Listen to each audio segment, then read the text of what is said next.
오늘은 기쁜 마음으로 섬기기를 주께 하듯하고 제목으로 은혜를 나눠봅니다. 몇 년 전에 제가 이 성일교회에 부임하기 전에 바로 직전의 일이었는데 저희 지인 목사님이 개척을 하게 되어서 개척 예배에 가게 되었습니다. 이제 개척 예배 시작을 하는데 그분이 어느 교육교회 부목사로 있다가 이제 개척을 하게 되었는데요.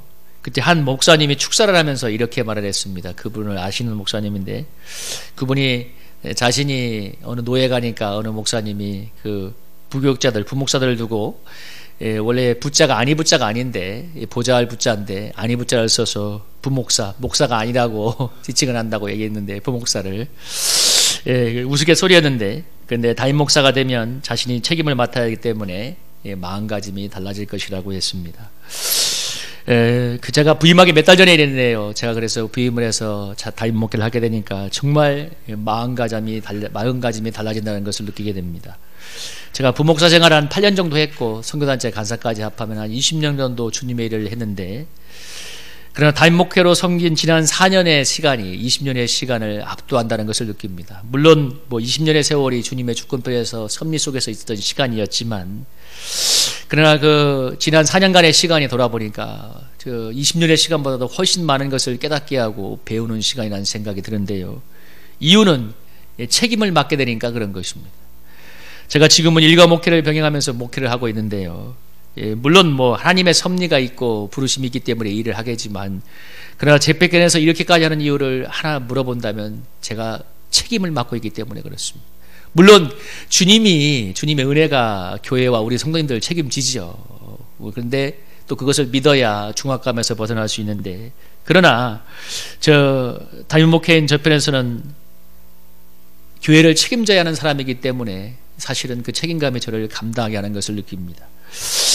우리 개척교회나 작은 교회들 중에 새벽 기도회를 안 하는 교회들이 많이 있는데요. 그 이유가 무엇이냐면 물론 목사님들이 여러 가지 이제 투잡을 뛰어야 되기 때문에 여력이 안 돼서 못하는 경우도 있겠지만 더 근본적인 이유가 새벽 기도를 나오는 성도가 없기 때문입니다. 성도가 몇 명이더 나오면 책임 감정에서라도 새벽 기도를 하게 될 것인데요. 제가 일과 목회를 하면서 새벽 기도를 하게 되는 가장 큰 이유 중에 하나는 뭐냐면 정말 정확한 이유일 수 있는데 새벽 기도를 나오는 성도가 있기 때문입니다. 그러니까 제가 책임감을 갖게 되니까 새벽 기도를 함께 하게 되는 것이죠. 그 책임감이 저로 하여금 목회의 어려움에도 불구하고 계속 앞으로 나아가게 만들고 있습니다. 제가 부교육자로 섬기던 그 수원 서부교회에서 여기 오기 전에 섬겼던 부교육자에 있을 때 거기서 새벽 기도회 때 뭐라 했냐면 차량 운행을 했습니다.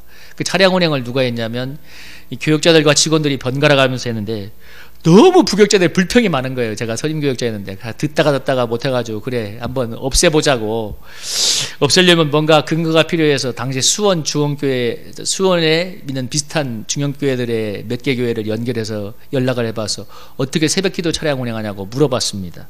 그러니까 이제 그러다가 인근 교회에 작년에 한 7, 8명 나오는 중형교회에 저희 동기 목사가 당시 동사 목사로 와 있는데 동사 목사가 뭐냐면 지금 있는 담임 목사님이 바로 은퇴하시기 때문에 그 후임으로 와서 함께 하는 그러니까 후임 담임 목사 내정자예요. 그래서 한 1년이나 2년 정도 함께 목회를 하다가 이제 담임 목회를 이어받는 건데 저희 동기 목사가 이제 동기 목사가 동사 목사로 와 있어서 그 교회에서 섬기고 있었는데 근데 그분이 그러는 거예요. 새벽기도 차량 어떻게 해? 운행 어떻게 해? 그러니까 형 내가 하고 있어요. 그러더라고요. 아니 거기 부목사가 몇 명인데 네가 해? 그러니까 부목사들이 다 집이 멀어서 자기가 하고 있다는데 제가 그 말을 듣고 감탄이 나와서 얘기했습니다. 야, 네가 담임 목사니까 저걸 하는구나.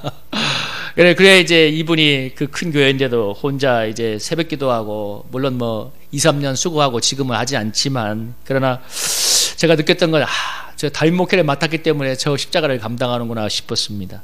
그때 그분이 2인 투표 때 성도들이 새벽기도 나왔던 성도들이 얼마나 입소문을 잘했는지 94%인가 지지를 얻었다고 하더라고요. 그러니까 본인이 책임을 맡으니까 그렇게 감당을 하는 거죠. 여러분 회사의 사장은 한 명이지만 직원은 다수이죠. 그런데 사장과 직원의 마음가짐은 하늘과 땅 차이입니다. 직원들은 사실 일한 만큼 월급을 받아가면 그만인 존재입니다. 사실 냉정하게 얘기하면. 그러나 월급을 주요하는 사장은 마음이 다른 것이죠. 어떤 사람은 자신의 집문서를 은행에 맡기고 대출받아서 월급을 주기도 합니다. 직원들의 월급을 떼어먹고 도망가는 기업주, 아니면 기업이 망해도 기업주는 전혀 손해보지 않는 그 잘 사는 경우가 종종 있기도 하는데요.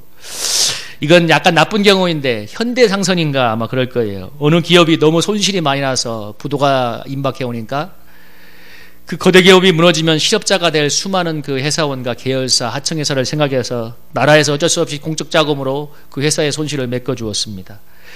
그 다 공적 자금이 세금 아니에요. 그러니까 이제 그걸로 논란이 벌어지니까 그 회사 대표가 기자들 앞에서 기자회견을 했는데 어느 기자가 물어봤습니다. 대표님, 당신이 이렇게 회사가 손실이 많이 나서 회사가 망할 지경이 되어서 나라에서 공적 자금을 퍼부어주고 있는데 당신은 당신의 그 재산을 내놓을 마음이 없습니까? 회사를 위해서. 그러니까 대답을 안 해요. 그때 그 저녁 뉴스에서 뭐라고 얘기했냐면 이익의 사유와 손실의 사회화라는 비평을 했는데 이익은 자기 걸로 하고 손실은 사회화. 이익의 사유와 손실의 사회화라는 이런 기업주들도 있고 현대의 각종 법제도를 악용해서 자신의 이익만 챙기고 먹튀하는 기업주도 많이 있습니다. 그러나 또 많은 경우는 기업주, 자영업자들은 자신의 전 재산을 걸고 인생을 걸고 여러분 살기도 합니다. 자신에게 가장 큰 스트레스가 바로 직원들의 월급 주는 거라고 합니다. 그래서 직원들 월급날이 가까워지면 밤에 잠을 설치고 정말 직원들의 월급을 주기 위해서 밤낮으로 뛰는 이 오너들이 많이 있는데요. 이게 작은 중소기업과 기업체들, 자영업자들의 책임이기도 하죠. 제가 전에 섬겼던 어느 그 교회에서 작은 사업체를 운영하던 그분이 이제 병원에 들어가는 이 환자복을 만드는 그런 회사를 운영했는데 이분이 얼마나 이 거래처를 뚫기 위해서 지방을 많이 다니는데 사업체가 서울에 있었는데 일주일에 두세 번은 전국을 다니는데 뭐 차를 끌고서 부산, 전남 여기저기를 왔다 갔다 하면서 이제 기업체를 운영하기 시작. 그래야 거래를 뚫을 수가 있는 것이니까 그렇게 감당을 하는 것이죠. 직원들의 마음은 사실 사장과 너무나 다릅니다. 직원들 아까 말한 것처럼 월급만 받으면 그만인데요. 이게 오늘 말하는 주인과 종의 입장차입니다. 당시 많은 종들이 식민지에서 노예로 팔려왔거나 또 하나 많은 사람들이 전쟁 포로로 끌려왔다고 합니다. 전쟁이 나서 이제 포로로 끌려왔는데 여러분 아까 창세기에 보면 요셉이 노예로 팔린 상황을 이해하겠죠. 그러니까 오늘 여기 말하는 이 종들이 그런 노예들을 말해요. 그러니까 당시 사이에서 전쟁 포로로 끌려왔던 사람들이나 아니면 요셉처럼 어떤 기구한 운명에 의해서 노예로 팔려온 사람들, 이런 사람들이 종 노예였는데 그들 중에는 자신이 있던 곳에서 귀족층의 자녀나 집안에 잘 나가는 집안에 자리했던 사람들도 상당히 많았다고 합니다. 여러분 그런 사람들이 한순간에 전쟁의 포로가 되어서 노예가 되었으면 여러분 운명의 기구에서 노예로 팔려왔으면 그럼 무슨 의욕이 있어서 충성된 마음으로 주인에게 복종을 했겠습니까? 한번 생각해 보세요. 전쟁 포로로 끌려왔다든지 아까 요셉처럼 기구한 운명으로 이렇게 노예로 팔려왔으면 무슨 의욕이 있어서 주인에게 충성을 했겠어요. 그리고 당시 사회는 노예는 사람이 아닌 존재였습니다. 주인에게 두들겨 맞고 비인격적인 대우를 받는 게 당연했고 마음에 안 들면 팔려가거나 죽기도 하는 그런 존재였습니다. 로마 문서에는 노예가 죽으면 사망이 아니라 손망실로 처리했다고 합니다. 그러니까 이 사람은 사망이 아닌 거예요. 노예는 우리가 사람이 죽으면 사망으로 호적증이고 되잖아요. 근데 노예가 죽으면 손망실이었어요. 물건을 손실 처리한 거죠. 그러니까 짐승보다 못한 존재였던 것입니다. 그러니까 노예들이 어떻게 되겠습니까? 주인이나 눈치나 보고 어떻게든 편할 궁리만 하지 않겠어요. 이게 그 당시 그런 노예가 얼마나 다수였던 사회였겠습니까? 그런 배경으로 얘기합니다. 근데 이런 노예들 중에서 예수를 믿고 이제 그리스도인이 된 사람들, 정말 이런 노예들 중에서 복음을 영접하고 그리스도인이 된 사람들이 있었습니다. 그런 크리스찬 종들을 향해서, 노예들을 향해서 오늘 바울이 뭐라고 얘기하냐면, 여러분 5절부터 7절까지 같이 한번 읽어볼까요? 한번 읽어봅시다. 시작. 종들아 두려워하고 떨며 성실한 마음으로 육체의 상전에게 순종하기를 그리스도께 하듯 하라. 눈가림만 하여 사람을 기쁘게 하는 자처럼 하지 말고 그리스도의 종들처럼 마음으로 하나님의 뜻을 행하고 기쁜 마음으로 섬기기를 주께 하듯 하고 사람에게 하듯 하지 말라. 아멘. 오늘 그런 종들, 너무 인생이 억울하고 전쟁포로 억울하게 노예로 팔려온 사람, 정말 인생이 너무 세상으로만 억울하고 분해서 정말 살고 싶지 않았던 사람들, 그래서 주인의 눈치나 어쩌면 보고 싶은 사람들, 무슨 의욕이 있었겠습니까? 그런 사람들 향해서 눈가림만 하지 말고 주님을 섬기듯 주인을 섬기라고 오늘 바울이 권하고 있습니다. 너무 힘든 환경임에도 불구하고 오늘 바울이 너희가 예수를 만났기 때문에 그러한 삶을 살라고 얘기하는데요. 저의 어릴 적 시절 중에 아주 불우한 환경 속에 자라서 목사가 되었고 지금은 시골에서 작은 목회를 하면서 아주 입지전적인 삶을 사는 분이 계신데요. 그분이 저를 위해서 많이 기도를 해줬던, 그래서 제가 예수님을 믿게 되었던 분인데, 그분이 자서전을 몇 번 써서 이제 이 신문사나 이 방송국에 보냈는데 몇 번 당에 이렇게 수상을 해서 많은 상금을 받은 적도 있습니다. 그분이 자신의 자서전에 쓴 것을 보면 그분의 간증에 뭐라고 얘기하냐면, 어릴 때 부모님을 이제 돌아가시고 난 이제 부모님과 헤어지게 돼서 그 당시 어릴 때 머슴처럼 남의 집에 시골에서 이제 머슴처럼 살게 되었는데, 그 당시 시골에, 옛날에 시골에는 그 머슴을 주고 쇠경을, 우리로 말하는 급료를 주었는데요.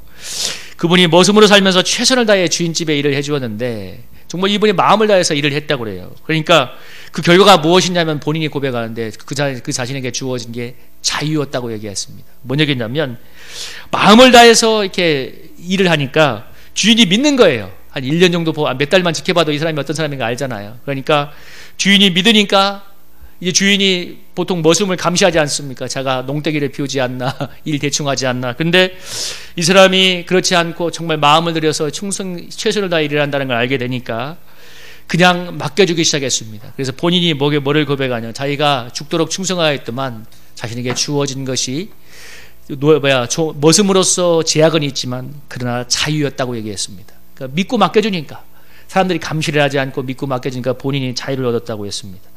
주인이 믿어주니까 자유를 얻게 된 것이지요. 그래서 그분은 불우한 환경에서 살았지만 나중에 독학을 해서 목회자도 되고, 또 고향이 충남 금산이었는데 인삼을 나는 곳이잖아요. 근데 이분이, 여러분이 홍삼은 들어봤지만 흑삼은 들어본 적 없으시죠? 근데 이분이 흑삼을 개발했어요. 홍삼보다 더 약효가 좋은 흑삼을 개발해서 지금은 무주자에도 완전히 하고, 또 이분이 사실 수입의 절반을 다른 사람을 위해서 나누어 주고, 또 2만 권의 책을 읽기 위해서 초등학교도 나오지 못했지만 정말 많은 탁월한 지성을 갖춘 분입니다. 이분이 지금도 시골에서 농촌에서 목회를 하면서 저에게도 카카오톡으로 명상의 말씀이라는 것을 보내오는데 한 번씩 들어보는데 정말 이렇게 은혜가 되고 깊이가 있어요. 참 많은 사람에게 은혜를 주고 있구나. 여러분 한번 요셉을 생각해 보십시오. 우리가 잘 알고 있는 요셉이 뭐라고 얘기했냐면, 요셉이 이끌려 예굽에 내려갔는데 이 요셉이 뭐라고 했어요? 자기와 함께하게 하나님을 믿고서 정말 최선을 다하니까, 여기 5절에 뭐라고 했습니까? 주인이 그 소유를 요셉의 손에 이탁하고 자기가 먹는 음식에는 간섭하지 않았더라. 물론 하나님께서 함께 하셔서 요셉의 인생에 복을 주고 범사에 복을 주니까, 요셉이 그러한 삶을 살아가니까, 탁월한 삶을 살아내니까 주인이 신뢰하고 그에게 모든 것을 맡겼다고 하는데요. 물론 하나님께서 은혜를 주시고 그의 범사에 복을 주시기도 했지만, 여러분 주인도 보는 눈이 있지 않았겠습니까? 이 노예가 늘 불평만 가득해.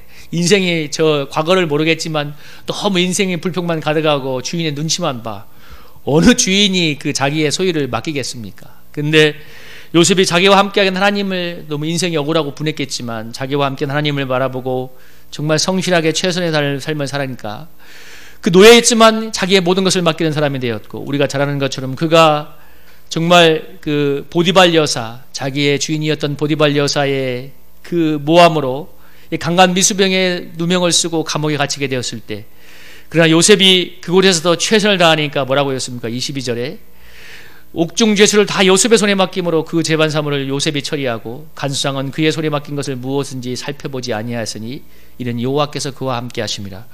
이 요셉 감옥의 전옥도 요셉의 그 삶을 보고 자기 죄수들까지도 다 요셉에게 맡기고 모든 것을 돌아보지 않는 참된 자유인의 삶을 살 수가 있었습니다. 그는 노예였지만 노예가 아니었고, 죄수였지만 죄수가 아닌 참된 자유인의 삶을 살 수가 있었습니다. 아까 제가 얘기했잖아요. 당시 노예들이 전쟁 포로나 억울하게 노예로 팔려온 사람들, 그래서 얼마나 억울한 삶을 살았겠습니까? 제가 군대에 있을 때 어떤 하사관 한 분이 있었는데, 그분이 정말 사람도 인물도 좋고 굉장히 평소에 대해보면 사람이 괜찮은 사람이었는데 늘 밤만 되면 술을 먹는 거예요. 그래서 우리 행정병이었는데 우리가 있는데 와서 술주정을 하기도 하고 인신제한탄을 하게 되는데, 나중에 들어보니까 이 사람이 명문대학교 다니고 있었는데 그 학교 다니다가 군대 왔는데 제대하기 몇 달을 남겨놓고 어떤 큰 사고가 난 것입니다. 자기가 그때 아마 내무반장으로 있었다든가. 근데 그 사고가 나는 바람에 책임을 져야 되는데 이제 군대에서 그 당시에 이렇게 했대요. 네가 군대에서 평생 말뚝을 박을래 아니면 영창에 갈래, 그 감옥에 갈래. 선택을 해야 되는 기로에서 어쩔 수 없이 군대에 남는 것을 선택한 것입니다. 그러니까 너무나 인생이 억울하고 분하고 괴로웠겠죠. 그러니까 술을 먹으면서 참 신세한탄을 하는 것을 보았는데, 여러분 정말 아까 말한 요셉이 그와 함께하는 하나님이 없었다면 요셉도 그보다 더한 삶을 살았거나, 아니면 제가 아까 말씀드렸던 그 목사님이, 저희 지인 목사님이 예수님을 만나지 못했다면 여러분 그런 요즘과 같은 그런 영향력을 미치는 삶을 살 수가 있었을까요? 오늘 바울이 왜 노예들을 향해서 낯가림을 하지 말고 주님을 섬기듯이 기쁜 마음으로 주를 섬기라고 이야기하고 있는가? 왜냐하면 하나님께서, 그를 붙들고 있는 하나님께서 무엇을 행하든지 그대로 받게 하시기 때문입니다. 여러분 오늘 본문에서 뭐라고 얘기하고 있습니까? 여기 18절에 각 사람이 무슨 선을 행하든지 종이나 자유이나 주께로부터 그대로 받을 줄을 압니다. 오늘 본문에서 뭐라고 얘기하고 있어요? 기쁜 마음으로 섬기기를 주께 하더라고 사람들에게 하지 말라. 이유가 누구나 종이나 자유이나 주께로부터 그대로 받을 줄 압니다. 무슨 선을 행하든지 그대로 받을 거라고 이야기하고 있어요. 우리 갈라디아서 6장 6절 9절에서 이렇게 얘기하고 있지 않습니까? 여러분 이 유명한 말씀을 읽어볼까요? 한번 읽어보겠습니다. 시작. 스스로 속이지 말라. 하나님은 업신여김을 받지 아니하시나니 사람이 무엇이도 심든지 그대로 거두리라. 자기의 육체를 위하여 심는 자는 육체로부터 썩어질 것을 거두고 성령을 위하여 심는 자는 성령으로부터 영생을 거두리라. 우리가 선을 행하되 낙심하지 마시니 포기하지 아니하면 때가 이름에 거두리라. 제가 오늘 아까 종들의 얘기, 억울하게 팔려온, 전쟁포로로 끌려온 사람들, 팔려온 노예의 얘기, 요셉과 같은 얘기를 했는데, 여러분 그들의 삶의 특징이 무엇이겠습니까? 억울한 인생이라는 것입니다. 분한 인생이에요. 얼마나 인생이 꼬였어요. 우리로 말하면 억울하고 분한 인생 아닙니까? 여러분 우리 인생도 그런 경우가 있죠. 내가 저 사람만 안 만났더라면, 아니면 내가 저 일만 겪지 않았더라면. 여러분 인생이 분하고 억울, 아니면 내 인생은 왜 이렇게 이런 일 때문에 꼬이고 저런 일 때문에 꼬이는가? 신세한탄을 하지 않는 분들이 어디 있어요? 여러분 우리 교회 나오는 사람들도 있지만, 그것 때문에 교회 나오는 사람도 있지만 얼마나 많은 사람들이 점을 치러 갑니까? 여러분 무속인 인구가 수십만 명이라잖아요. 목회자보다 더 많은 게 점집이에요. 교회보다 더 많은. 그들이 여러분 가서 뭘 물어봅니까? 다 물어보죠. 여러분 점쟁이들이 와서 점쟁이들이 다 하고 네 인생이 이렇게 될까 얘기를 해주잖아요. 그거라도 한번 들으면서 인생의 소망을 얻고 싶은 거예요. 얼마나 안쓰러운 것입니까? 내가 이렇게 안 풀리고 꼬이는 인생, 부적이라도 하나 몸에다 쥐고 자기 인생에 뭔가 위로를 받고 보호를 받고 싶은 겁니까? 여러분 그래서 얼마나 많은 사람들이 슬픔과 한탄 속에서 인생을 흥청망청 살다가 망치는 경우가 허다합니까? 아니면 눈물과 한숨 속에서 꾸역꾸역 참는 인생을 살아갑니까? 그런데 우리가 오늘 기억해야 될 게 뭐냐면, 오늘 우리가 주님을 믿는 사람들에게 우리가 무슨 선을 행하든지 주님께서 그대로 받게 하신다는 것입니다. 여러분 이게 얼마나 중요한 말씀이에요. 여러분 어떤 상황에서 주님께서 우리의 주님의 중심을 보고 계시고, 그리고 그 행한 대로 갚아주신다는 사실, 여러분 이것이 얼마나 중요한 사실입니까? 악을 행한 자에는 악으로 갚으시고 선을 행한 자에는 선으로 갚으시고 심은 대로 거실게 하시는 분, 이것이 단순하지만 주님이 세상을 다스리는 자연 법칙입니다. 여러분 팥을 심으면 팥이 나고 콩을 심으면 콩이 나죠. 이게 자연 법칙인데, 팥을 심었는데 콩이 나는 경우는 세상에 없습니다. 주님이 심은 대로 거두게 하십니다. 오늘 본문에서 무엇을 얘기하냐면, 우리가 정말 이 주님을 믿고 경외한다면 어떤 상황에서도 뭐예요? 주님을 섬기듯이 일을 하고, 어떤 상황에도 주님을 섬기듯이 사람을 섬겨야 된다는 것을 말하고 있습니다. 오늘 바울은 종이나 자유인이나 주님께서 선을 행한 대로 갚으실 거라고 말합니다. 주님께 그대로 받을 거라고 얘기하는데, 이건 무슨 얘기냐면 그 사람이 누구이든 주님은 동일한 기준으로 심판하실 것이라는 것입니다. 종이든 자유인이든 뭐예요? 주님을 섬겼는가, 주님을 섬기지 않았는가, 자기를 위해 살았는가를 보시고 심판할 거라는 거죠. 아까 갈라디아서 나오잖아요. 육체를 위하여 심는 자는 육체로부터 썩어질 것을 거두고 성령을 위하여 심는 자는 성령으로부터 영생을 거두리라. 그러니까 종이나 자유인이나 무엇을 위해서 살았는가를 보시고 주님께서 심판하실 것이라는 것입니다. 여러분 우리가 조심해야 될 게 뭐냐면, 주님께서 받는 게 우리가 교회 나와서 예배드리는 예배나 아니면 기도, 헌금 봉사만 주님만이 받으시는 게 아니라는 것입니다. 여러분, 당시 노예들이 여러분 시간이 있었겠어요? 돈이 있었겠어요? 신앙생활을 한다지만 자유가 없었지 않겠습니까? 근데 주님께서 오늘 바울이 뭐라고 그들에게 당부합니까? 물론 바울이 예배를 잘 드려라 기도하라는 말도 했겠지만, 그런데 바울이 특별히 종들을 향해서 너희가 섬기는 그 주인을 주님을 섬기는 마음으로 섬기라고 당부하고 있습니다. 무엇이에요? 바로 그것이야말로 주님을 섬기는 것이기 때문에 주님께서 그걸 보시고 갚아주실 거라고 얘기합니다. 무슨 얘기입니까? 우리의 일상의 삶, 가정생활, 그리고 우리의 일터에서 삶, 모든 삶의 영역에서 핵심이 뭐냐면 주님을 위해서 하는가 아니면 자기를 위해서 하는가를 보시겠다는 것입니다. 그리고 그것을 보고 오늘 바울이 뭐라고 했어요? 종들을 향해서 너희를 위해서, 너희를 어쩌면 때로는 비인격적으로 대들고 때리기도 하고 욕을 하고 너희를 마음대로 부려먹는 그 주인을 주님을 섬기듯이 해라. 왜? 하나님께서 너에게 지금 맡겨준 삶의 섭리이기 때문에 그것을 받아들이라는 것이죠. 여러분, 오늘 우리가 어떤 상황에서도 어떤 중심을 하느냐가 제일 중요한 것입니다. 어떤 상황에서도 우리가 어떤 상황에 있는가가 중요한 것이 아니라, 저는 이 본문을 보면서 어떤 생각이 들었냐면, 제가 일과 목회를 병행하다 보니까 사실 마음속에 어떤 마음이 있었냐면, 내가 일을 하기 때문에 목회를 좀 소홀히 해도 주님이 이해를 해 주실 거야, 아니면 목회를 하기 때문에 일을 좀 소홀히 해도 주님이 이해해 주실 거야 하는 나름의 합리화가 있었는데, 그게 아니라는 것을 많이 생각하게 되었습니다.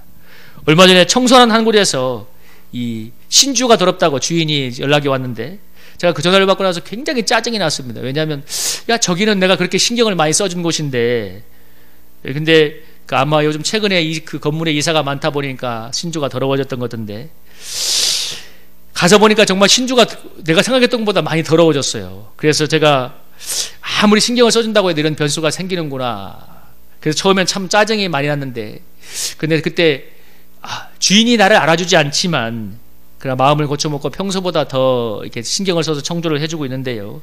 다행히 우리 최동원 집사님이 좋은 방법을 알려주어서 편하게 청소를 하고 있는데, 어제는 물론 다른 곳이긴 하지만 청소하는 곳에서 저에게 깨끗하게 청소한다고 음료수를 주더라고요. 그때 제가 느꼈던 게 하나 있습니다. 모든 일은 마음먹기 나름이구나.